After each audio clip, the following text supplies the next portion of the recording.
Hello friends, എല്ലാവർക്കും good morning. അപ്പോൾ പത്തരാമാറ്റിൻ്റെ ഇന്നത്തെ വിശേഷത്തിലേക്ക് എല്ലാവർക്കും സ്വാഗതം.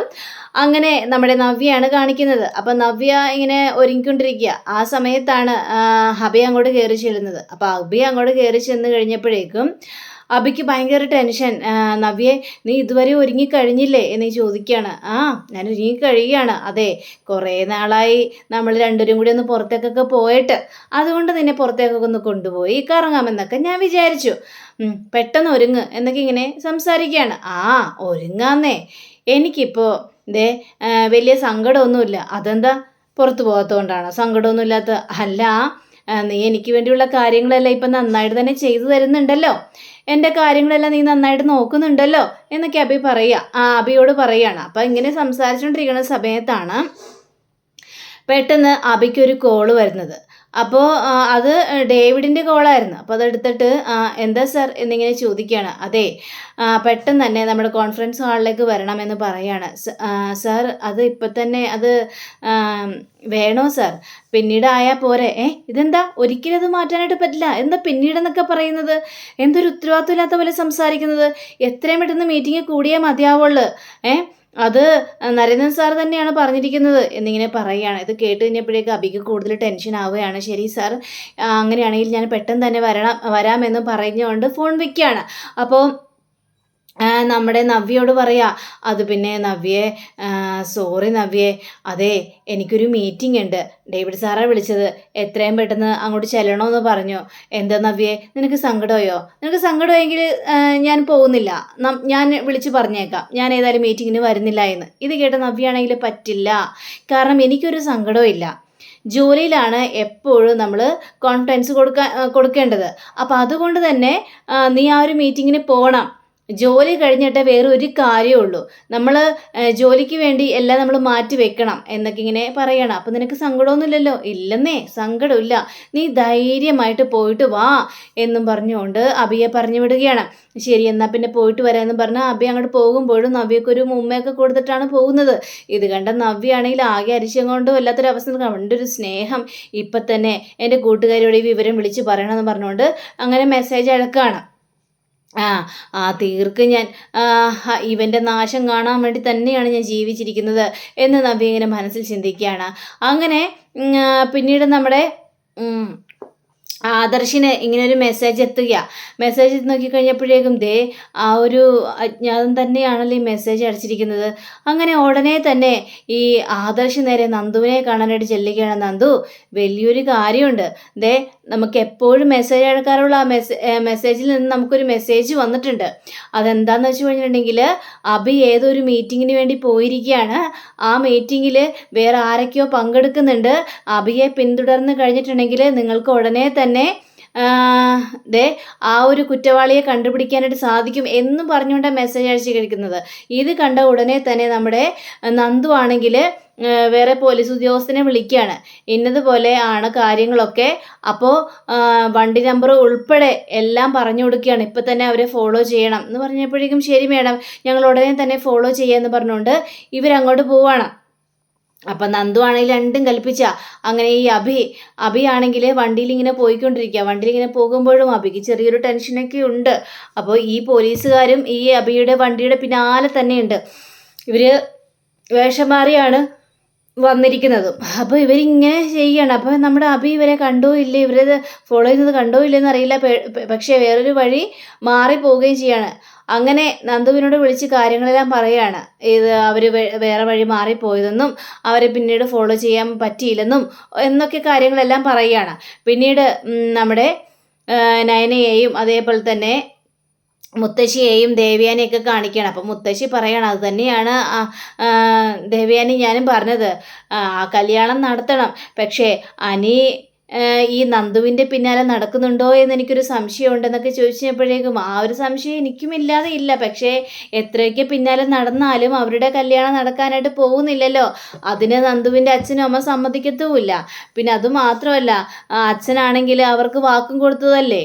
ഇനി അനിയും അതേപോലെ തന്നെ നന്ദുവും തമ്മിൽ യാതൊരു ബന്ധവും ഉണ്ടാവില്ല എന്ന് അനി ഇനി ഒരിക്കലും നന്ദുവിനെ ശല്യപ്പെടുത്താനായിട്ട് പിന്നാലെ പോകില്ല എന്നിട്ട് അതെല്ലാം തെറ്റിദ്ധരിച്ചുകൊണ്ട് ഇവൻ ഇങ്ങനൊരു പരിപാടി ചെയ്യാനാണ് തീരുമാനമെങ്കിൽ അതൊരിക്കലും പൊറുക്കാൻ പറ്റാത്ത കാര്യമാണല്ലോ. അതേ അമ്മേ, അതങ്ങനെ തന്നെയാണ്. നന്ദു നല്ല പെൺകുട്ടി തന്നെയാണ്. പക്ഷേ എന്ത് ചെയ്യാനാണെന്നൊക്കെ ഇങ്ങനെ സംസാരിക്കുകയാണ്.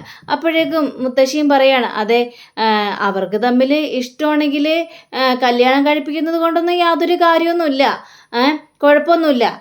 പക്ഷേ വേറൊരു കാര്യമുണ്ട്. മുത്തശ്ശന് ഇങ്ങനൊരു വാക്ക് കൊടുത്തേക്കുന്നത് കൊണ്ട് നന്ദുവിൻ്റെ അച്ഛനും അമ്മയും ഞങ്ങളുടെ അടുത്ത് വന്ന് പറയണം നന്ദുവിനെ ഈ വീട്ടിലേക്ക് വിടാനായിട്ട് തയ്യാറാണെന്ന്. അങ്ങനെ പറഞ്ഞാൽ മാത്രമേ നമുക്ക് ഈ കല്യാണത്തോട് മുന്നോട്ട് പോകാൻ പറ്റുള്ളൂ. എന്തിനാമേ അങ്ങനെയൊക്കെ ചിന്തിക്കുന്നത്? നന്ദുവും അനിയും തമ്മിലുള്ള കല്യാണം നടക്കാൻ പോകുന്നില്ല. ഇനിയിപ്പോൾ അവർ സമ്മതിച്ചാൽ കൂടിയും അനിയുടെ അമ്മ ജാനകി ഒരിക്കലും സമ്മതിക്കാനായിട്ട് പോകുന്നില്ല. ഇത് കേട്ടാൽ നായനാണെങ്കിൽ അതെ, ഒരിക്കലും നന്ദുവും അനിയും തമ്മിലുള്ള കല്യാണം നടക്കാൻ പാടില്ല. അനാമികയും അവന്തികയും അനിയും തമ്മിൽ എന്താ കുഴപ്പം? അവർ തമ്മിൽ നല്ല ചേർച്ചയല്ലേ? അവർ തമ്മിൽ കല്യാണം നടക്കട്ടെ. ഇപ്പോൾ ദേവയാനിയും അതെ അമ്മേ, അതാണ് നല്ലത്. അവന്തിക നല്ലൊരു കുട്ടി തന്നെയാണ്. അവളെ എനിക്ക് ഒത്തിരി ഇഷ്ടമാണ്. അവർ തമ്മിൽ നല്ല ചേർച്ചയാണ്. പണ്ടത്തെ സ്വഭാവം നല്ലല്ലോ അവളുടെ സ്വഭാവം എല്ലാം മാറിയില്ലേ? അപ്പം നമുക്ക് എങ്ങനെയെങ്കിലും മനസ്സെല്ലാം മാറ്റിയെടുക്കാം. പിന്നെ അവന്തികയ്ക്ക് അനിയെ കല്യാണം കഴിക്കണമെന്ന് വലിയ താല്പര്യമൊന്നും ഉണ്ടായിരുന്നില്ല. പിന്നെ ആ നവീൻ അങ്ങനെ പറഞ്ഞതുകൊണ്ട് മാത്രം അവളുടെ മനസ്സിലൊരു വാശി തോന്നി. അങ്ങനെയാണ് അനിയെ സ്വന്തമാക്കണമെന്ന് തോന്നിയത്. അതിലത് വലിയ തെറ്റൊന്നുമില്ലല്ലോ എന്നൊക്കെ ഇങ്ങനെ പറയുമ്പോഴാണ് ആദർശ് കയറി വരുന്നത്. ആദർശ് മോൻ എത്തിയല്ലോ എന്നൊക്കെ ഇങ്ങനെ പറയാം. അപ്പോൾ ആദർശ് വന്നിട്ട് ആഹാ, എല്ലാവരും ഉണ്ടല്ലോ, എന്താ മോനെ, എന്തെങ്കിലും പ്രത്യേകിച്ച് വിവരങ്ങൾ വല്ലതും ഉണ്ടോ എന്ന് ചോദിക്കുകയാണ്. തെളിഞ്ഞപ്പോഴേക്കും അതെ, ഒരു ന്യൂസ് കിട്ടിയിട്ടുണ്ട്. ന്യൂസോ? എന്ത് ന്യൂസ് എന്ന് നമ്മുടെ നയനയും ചോദിക്കാം. അത് വേറൊന്നുമല്ല, എപ്പോഴും ഒരു അജ്ഞാത ഇതിൽ നിന്ന് ഒരു മെസ്സേജ് വരില്ലേ, ആ മെസ്സേജ് വന്നിട്ടുണ്ട്. അതായത് ഈ അഭി ഒരു മീറ്റിങ്ങിന് പോയിട്ടുണ്ടെന്നും ആ മീറ്റിങ്ങിൽ ഈ നമുക്ക് ആവശ്യപ്പെട്ട ആൾക്കാരൊക്കെ പങ്കെടുക്കുന്നുണ്ടെന്നും എന്നൊക്കെയാണ് ന്യൂസ് കിട്ടിയിരിക്കുന്നത്. ഞാൻ ഉടനെ തന്നെ അതൊരു മെസ്സേജ് അയക്കുകയും ചെയ്തു. നന്ദു ആണെങ്കിൽ പോലീസുകാരെ പിന്നാലെ അയക്കുകയും ചെയ്തിട്ട് ഒരു വിവരവും കിട്ടിയിട്ടില്ല. എന്താണെന്ന് വെച്ചാൽ ആക്കാം. പിന്നെ വേറൊരു കാര്യം കൂടി ഉണ്ട്, കള്ളക്കെടുത്ത് സ്വർണം അത് അവിടെ തന്നെ ഉണ്ടെന്നുള്ളൊരു വാർത്തയും കിട്ടിയിട്ടുണ്ട് എന്നും പറയുകയാണ്. ഇത് കേട്ട് കഴിഞ്ഞപ്പോഴേക്കും ഇവരൊക്കെ ഞെട്ടിപ്പോവാണ്. ഓഹോ, അപ്പോൾ ഇവർ അതുകൊണ്ടാണല്ലേ ഈ സ്വർണത്തിന് പണിക്കൂലി ഇല്ലാതെ സ്വർണങ്ങൾ വിറ്റയച്ച് പോകുന്നത്. അതുകൊണ്ട് തന്നെയാണമ്മേ. ഏതായാലും നന്ദു ഉടനെ തന്നെ അവരെ അറസ്റ്റ് ചെയ്തോളും, ഞാൻ അതിനുള്ള ഇതൊക്കെ അവൾക്ക് കൊടുത്തിട്ടുമുണ്ട് എന്നൊക്കെ പറഞ്ഞ് ഇവരിങ്ങനെ കാര്യങ്ങളെല്ലാം സംസാരിക്കുകയാണ്. കുറച്ച് കഴിഞ്ഞപ്പോഴേക്കും ഈ നമ്മുടെ അഭിയെയും അതേപോലെ തന്നെ ഈ നാഗേന്ദ്രനെയും കാണിക്കുകയാണ്. അപ്പോൾ ഇവരിങ്ങനെ സംസാരിക്കുമ്പോൾ നാഗേന്ദ്രൻ ഇങ്ങനെ പറയുകയാണ്, വലിയൊരു പ്രശ്നം തന്നെയാണ് സംഭവിച്ചിരിക്കുന്നത്. കാരണം നമ്മുടെ കമ്പനി ഇപ്പോൾ ഓരോ ദിവസം കഴിയുന്തോറും താഴ്ന്നുകൊണ്ടിരിക്കുകയാണ്. മൂർത്തീസ് കമ്പനി ഇപ്പോൾ ഉയരങ്ങളിലേക്ക് പോവുകയും ചെയ്തു. ഇതിന് പിന്നിൽ എല്ലാത്തിനും കാരണം അനന്തമൂർത്തി ആണോ എന്ന് എനിക്കൊരു സംശയമുണ്ട്. എന്തൊക്കെ പറഞ്ഞാലും അനന്തമൂർത്തി ഏറ്റവും കൂടുതൽ സ്നേഹിക്കുന്നത് ആദർശിനെയാണല്ലോ. അപ്പോൾ പിന്നെ അവനൊരു വീഴ്ച വരുമ്പോൾ ഇയാൾ മുൻകൈ എടുത്തിറങ്ങും. എനിക്ക് ഒരു മണ്ടത്തരം പറ്റിപ്പോയടാ, നിന്നെ കമ്പനിയിലെ മാനേജറാക്കിയില്ലേ, അതാണ് പറഞ്ഞ ഏറ്റവും വലിയ മണ്ടത്തരം. അച്ഛാ, എന്താ അച്ഛൻ ഇങ്ങനെയൊക്കെ പറയുന്നത്? എടാ, നീ മൂർത്തീസ് കമ്പനിയിൽ തിരുമറിവ് കാണിച്ചിട്ട് അവരും നിന്നെ പുറത്താക്കിയതാണല്ലോ. നിന്നെ പുറത്താക്കിയത് ഞങ്ങളുടെ കമ്പനിയിലെ മാനേജറായിട്ട് നിന്നെ തിരഞ്ഞെടുക്കുകയും ചെയ്തു. അപ്പോൾ അവർക്ക് എന്തൊക്കെയോ സംശയം തോന്നി. ഇങ്ങനെ ഒരു കഴിവുമില്ലാത്ത ഒരാളെ വലിയ ഒരു കമ്പനിയിലെ മാനേജറാക്കി എടുക്കുമ്പോൾ എന്തൊക്കെയോ കള്ളത്തരമുണ്ടെന്ന് അവന് മനസ്സിലാക്കി. അതാണ് ഏറ്റവും വലിയ കുഴപ്പം. നീ വന്നപ്പോൾ തന്നെ നീ ഞങ്ങളുടെ കമ്പനിയിൽ ഏതെങ്കിലും ഒരു സ്റ്റാഫായാൽ മതിയായിരുന്നു. അങ്ങനെ ആയെങ്കിൽ കൂടിയും ഇത്തരത്തിലുള്ളൊരു വീഴ്ച നമുക്ക് സംഭവിക്കില്ലായിരുന്നു. ഇപ്പോൾ വലിയൊരു വീഴ്ചയല്ലേ സംഭവിച്ചിരിക്കുന്നത്. അത് ശരിയായ കാര്യം തന്നെയാണെന്ന് പറയാം. അതുകൊണ്ട് തന്നെയാണ് നമുക്ക് ഇപ്പം ഇങ്ങനൊരു വീഴ്ച വരാനുള്ള കാരണം. എന്തായാലും ഞാനൊരു കാര്യം തീരുമാനിച്ചു കഴിഞ്ഞിരിക്കുന്നു. ഇപ്പോൾ അവന്തികയുടെയും അതേപോലെ തന്നെ അനിയുടെയും കല്യാണം നടക്കണം. എന്നാൽ മാത്രമേ ഇനി മൂർത്തീസ് കമ്പനിയിലേക്ക് പിടിച്ചു കയറാനായിട്ട് നമുക്ക് സാധിക്കുള്ളൂ. ഇപ്പോൾ പക്ഷേ അച്ഛാ, ആ നന്ദുവും അനിയും തമ്മിൽ എന്തൊക്കെയോ ബന്ധമുണ്ടെന്ന് തന്നെയാണ് എൻ്റെ ഒരു സംശയം. അവളെ ഒന്നും വെറുതെ വിടാനായിട്ട് പറ്റില്ല. അവൾ അങ്ങനെ ഒരു ബന്ധത്തിന് പോവുകയാണെങ്കിൽ അവൾ ഇനി അധികം നാളുണ്ടാവില്ല. അവളെ ഞാൻ തീർക്കും, അവളെ ഞാൻ ഇല്ലാതെയാക്കും. എന്നിട്ടാണെങ്കിലും അവന്തികയുടെയും അനിയുടെയും കല്യാണം നടത്തും എന്ന രീതിയിൽ തന്നെയാണ് സംസാരിക്കുന്നത്. പിന്നീട് കാണിക്കുന്നത് നമ്മുടെ ഡേവിഡിനെ. അപ്പം ഡേവിഡിൻ്റെ അരികിലേക്ക് നന്ദു പാഞ്ഞെത്തുകയാണ്. ഹലോ, ദേ വാ, പുറത്തേക്ക് വാന്ന് പറഞ്ഞപ്പോഴേക്ക് എങ്ങോട്ട് വരാനായിട്ട്? അല്ല, പൊതുവെ പോലീസുകാർ കള്ളക്കെടുത്തൊക്കെ പിടിച്ചു കഴിഞ്ഞിട്ടുണ്ടെങ്കിൽ എങ്ങോട്ടാ കൊണ്ടുപോകാറ്? സ്റ്റേഷനിലേക്ക്. അങ്ങനെ കൊണ്ടുപോകാൻ ഞാൻ വന്നിരിക്കുന്നത്. നിങ്ങൾ എന്തൊക്കെയാണ് പറഞ്ഞത്? കള്ളക്കടത്ത് സ്വർണ്ണം അത് ഞങ്ങൾക്കറിയില്ല, അതെങ്ങനെ വന്ന് ഏത് സമയത്ത് വന്നെന്ന് ഞങ്ങൾക്കറിയില്ല, ഞങ്ങളുടെ ഇവിടെ ഒരു കള്ളക്കടത്ത് സ്വർണ്ണം ഇല്ല എന്നൊക്കെ പറഞ്ഞപ്പോഴേക്കും അതൊക്കെ അങ്ങ് സ്റ്റേഷനിൽ വന്ന് പറഞ്ഞാൽ മതി. അതുകൊണ്ട് നിങ്ങളെ അറസ്റ്റ് ചെയ്യാൻ വേണ്ടിയാണ് ഞാൻ വന്നിരിക്കുന്നത്, എണീക്കടോ എന്നിങ്ങനെ പറഞ്ഞപ്പോഴേക്കും എന്താ വിളിച്ചത്? എടോന്നോ? ദേ മര്യാദക്ക് സംസാരിക്കോളാം, ഞാൻ ആരാണെന്ന് നിങ്ങൾക്ക് അറിയാവോ എന്ന് ചോദിച്ചപ്പോൾ നീ ആരാണെങ്കിലും എന്താടാ, ഏത് കൊമ്പൻ സ്രാവാണെങ്കിലും എനിക്കൊരു പ്രശ്നമില്ല, എടി സൂക്ഷിച്ച് സംസാരിക്കുക. എടീന്നോ? പോലീസ് ഓഫീസറെ കയറി എടീന്ന് വിളിക്കുന്നോടോ എന്ന് പറഞ്ഞുകൊണ്ട് അയാളെ പൊക്കിയെടുക്കുകയാണ്. ദേ നിനക്കെന്നേ അധികം നേരം എന്നെ പിടിച്ചു വെക്കാനായിട്ട് കഴിയില്ലടി. അത് നമുക്ക് കാണാലോ, താൻ ആദ്യം ഏതായാലും ഇങ്ങോട്ട് വരാൻ നോക്ക് എന്ന് പറഞ്ഞ് ഈ ഡേവിഡിനെ പിടിച്ചുകൊണ്ട് പോവുകയാണ്. അപ്പോൾ ഡേവിഡിനെ പിടിച്ചുകൊണ്ട് വലിച്ചഴച്ചുകൊണ്ടാണ് പോകുന്നത്. അങ്ങനെ വലിച്ചഴച്ചുകൊണ്ട് പോകുമ്പോഴും നേരെ സ്റ്റേഷനിലേക്ക് കൊണ്ടുചെല്ലുക. അപ്പോൾ സ്റ്റേഷനിലേക്ക് കൊണ്ടുവന്ന് അയാളിട്ട് നല്ല ചോദ്യങ്ങൾ ചെയ്യുകയാണ്. അപ്പോഴാണ് നമ്മുടെ ഡേവിഡ് പറയുന്നത്, നിനക്ക് അധികം നേരം എന്നോട് പിടിച്ചു വെക്കാൻ പറ്റില്ല, ഞങ്ങളുടെ മുകളിലെ കുറേ ആൾക്കാരൊക്കെ ഉണ്ട്, അവരൊക്കെ വന്നോളും, എന്നെ പുറത്തിറക്കിക്കോളും. അന്നാ വരട്ടേടോ, ആരാണെങ്കിലും വരട്ടെ, അതിലൊന്നും ഈ നന്ദുവിനെ പേടിപ്പിക്കാമെന്ന് വിചാരിക്കണ്ട. അപ്പോഴേക്കും ദേ വരുന്നു ഉയർന്ന പോലീസ് ഉദ്യോഗസ്ഥൻ. എന്ന് പറഞ്ഞപ്പോഴേക്കും എന്ത് പരിപാടി കാണിക്കുന്നതെന്ന് ചോദിക്കണം. സാർ, ഇയാളുടെ കമ്പനിയിൽ നിന്ന് കള്ളക്കടത്ത് സ്വർണം കിട്ടി, അത് ഇയാൾ കൊണ്ടുവന്നതാണെന്നൊക്കെ പറയണം, അതിന് തൻ്റെ ഒരു തെളിവുണ്ടോടോ എന്നൊക്കെ ഇങ്ങനെ ചോദിച്ചു കഴിഞ്ഞപ്പോഴേക്കും, സാർ എന്തിനു സാർ തെളിവ്? കുറേ നാളുകളായി ഇതേപോലെ കള്ളക്കടത്ത് സ്വർണ്ണങ്ങളെല്ലാം ഇതാക്കുന്നു, ഇപ്പോൾ ആ കമ്പനിയിൽ നിന്ന് തന്നെയാണ് ഞങ്ങൾ കള്ളക്കടത്ത് സ്വർണ്ണം പിടിച്ചെടുത്തിരിക്കുന്നത്, അപ്പോൾ അതിനേക്കാളും വലിയ തെളിവുണ്ടോ? ഇയാളോട് ചോദ്യം ചെയ്ത് കഴിഞ്ഞിട്ടുണ്ടെങ്കിൽ ഇയാൾ മണി പോലെ ഉത്തരം പറയും സാർ. അതൊന്നേ താൻ അറിയേണ്ട കാര്യമില്ല നന്ദു, ഇയാളെ വെറുതെ വിടണം, ഇയാളെ പോലുള്ള ഒരാളെ പോലീസ് സ്റ്റേഷനിൽ പിടിച്ചു വെക്കുന്നത് വല്ലാത്തൊരു മോശം ഏർപ്പാടാണ് എന്നും പറയുകയാണ് ഡേവിഡിനോട്. അപ്പോൾ ഡേവിഡിന് ഇതെല്ലാം കേട്ടപ്പോൾ സന്തോഷം തോന്നി, അതിന് കുറച്ച് നിരാശയും തോന്നിയിരുന്നു. അപ്പോൾ ഡേവിഡ് സാറ് പോയിക്കോ സാറേ എന്ന് പറയുകയാണ്. അപ്പോഴങ്ങനെ പോകാൻ പറയുന്ന സമയത്ത് പെട്ടെന്ന് ഇയാൾക്ക് ഒരു കോള് വരികയാണ്. സാർ, ഓക്കെ സാർ, അതേപോലെ ചെയ്തോളാം സാർ, ഒരു പ്രശ്നവുമില്ല സാർ എന്ന് പറയാം. അത് പറഞ്ഞു കഴിഞ്ഞപ്പോഴേക്കും ഇയാളാണെങ്കിൽ അത് മേളിൽ നിന്ന് IG വിളിച്ചത്, ഡേവിഡ് സാർ, സോറി സാർ, തൽക്കാലം സാർ ഇവിടെ കിടക്കേണ്ടി വരും, കാരണം ഞങ്ങൾക്ക് പുറത്തിറക്കാനായിട്ട് സാധിക്കില്ല, മേളിൽ നിന്നുള്ളൊരു ഓർഡറാണ്. അപ്പോൾ നന്ദു തനിക്ക് വേണ്ടുള്ള കാര്യങ്ങളെല്ലാം ശേഖരിച്ചോളൂ, എന്താണെന്ന് വെച്ചാൽ നടപടിയെല്ലാം നടന്നു, ഞാനിതിൽ ഏതായാലും ഇനി ഒരു കാര്യം സംസാരിക്കുന്നില്ല, ഞാനിതിൽ ഉൾപ്പെടുന്നുമില്ല, എന്താണെന്ന് വെച്ചാൽ കണ്ടുപിടിച്ചോളൂ എന്ന് പറഞ്ഞുകൊണ്ട് ഇയാൾ ഇവിടെ നിന്ന് ഇറങ്ങി പോകണം. അപ്പം നന്ദുവിന് ഭയങ്കര സന്തോഷം. കണ്ടോടോ, ഇപ്പം ഞങ്ങളുടെ മുകളിലും ആൾക്കാരുണ്ടെന്ന് മനസ്സിലായല്ലോ, താനിക്കിട്ട് ഞാൻ വെച്ചിട്ടുണ്ടോ എന്ന് പറഞ്ഞ് അങ്ങനെ പിന്നീട് കാണിക്കുന്നത് നമ്മുടെ നവ്യരിക്കുകയാണ്. അപ്പം നവ്യരരികിലേക്ക് അഭി ഓടിയെത്തുകയാണ്. നവ്യെ അറിഞ്ഞായിരുന്നു നവ്യ കാര്യങ്ങളെല്ലാം? എന്താ സംഭവിച്ചത്? അതെ, ഡേവിഡ് സാറിനെ ആ നന്ദു അറസ്റ്റ് ചെയ്തു. നന്ദു അറസ്റ്റ് ചെയ്തെന്നോ? അതെ, നന്ദു അറസ്റ്റ് ചെയ്ത്. എന്തിന്? കള്ളക്കടത്ത് സ്വർണം പിടിച്ചെടുത്തു എന്ന് പറഞ്ഞുകൊണ്ടാണ് നന്ദു അറസ്റ്റ് ചെയ്തത്. ഇത് അവൾക്ക് നാശനഷ്ടം സംഭവിക്കാനായിട്ട് പോവാണ്, അവൾ ഇഞ്ചിഞ്ചായി തീരാനായിട്ട് പോവാണ്. ഇനി കണ്ടോ, ഏതെങ്കിലും വക്കിലെ അവളുടെ ജഡം കിടക്കുന്നതായിരിക്കും കാണാനായിട്ട് പോകുന്നത്. ഇത് കേട്ടാൽ നവ്യയെക്കുറിച്ച് ടെൻഷൻ ഉണ്ട്. അപ്പം നവ്യാണെങ്കിൽ അയ്യോ, എന്നിട്ട് ഡേവിഡ് സാറിന് എന്തെങ്കിലും സംഭവിച്ചോ? പോലീസ് പിടിച്ചു വെച്ചിരിക്കുകയാണ്, അവൾ എന്തൊക്കെയോ ചോദ്യങ്ങളെല്ലാം ചോദിക്കുന്നുണ്ടെന്നൊക്കെ ഇങ്ങനെ പറയുകയാണ്. അയ്യോ, എന്ത് ചെയ്യും? പക്ഷേ നിനക്ക് എന്തെങ്കിലും കുഴപ്പമുണ്ടോ ഞങ്ങൾ നന്ദുവിനെ തീർക്കുന്നത് കൊണ്ട് എന്നൊക്കെ ചോദിച്ചപ്പോഴേക്ക് എനിക്കെന്ത് കുഴപ്പം, അവളില്ലാതെ ആവട്ടെ എന്നേ, അവളില്ലാതായെന്ന് വിചാരിച്ച് ഒരു കുഴപ്പവും സംഭവിക്കാനായിട്ട് പോകുന്നില്ല. അല്ലെങ്കിലും അവളെന്നെ ഒരു ചേച്ചിയായിട്ടൊന്നും കണ്ടിട്ടൊന്നുമില്ല, അവൾ അങ്ങനെയാണല്ലോ, എനിക്ക് എന്തെങ്കിലും ആപത്ത് പറ്റിയാന്ന് പറഞ്ഞാൽ പോലും അവൾ തിരിഞ്ഞു പോലും നോക്കില്ല. അവളെ ഞാനെന്തിനാ സ്നേഹിക്കുന്നത്? എനിക്ക് അവളോട് യാതൊരുവിധ സ്നേഹവും ഇല്ല എന്നൊക്കെ നവ്യയും പറയാണ്. അതെ, ഇനി അവളുടെ അന്ത്യം, ഇനി അവൾ ജീവനോടെ കാണില്ല എന്ന് പറഞ്ഞുകൊണ്ട് അഭി അങ്ങോട്ട് ചെല്ലുകയാണ്. അഭി അങ്ങോട്ട് ചെന്ന് കഴിഞ്ഞപ്പോഴേക്കും അവന്തിക ഓടിയെത്തുകയാണ്. അതെ ചേട്ടാ, എന്താ ചേട്ടാ കാര്യങ്ങളൊക്കെ? ഇതെന്താണ്?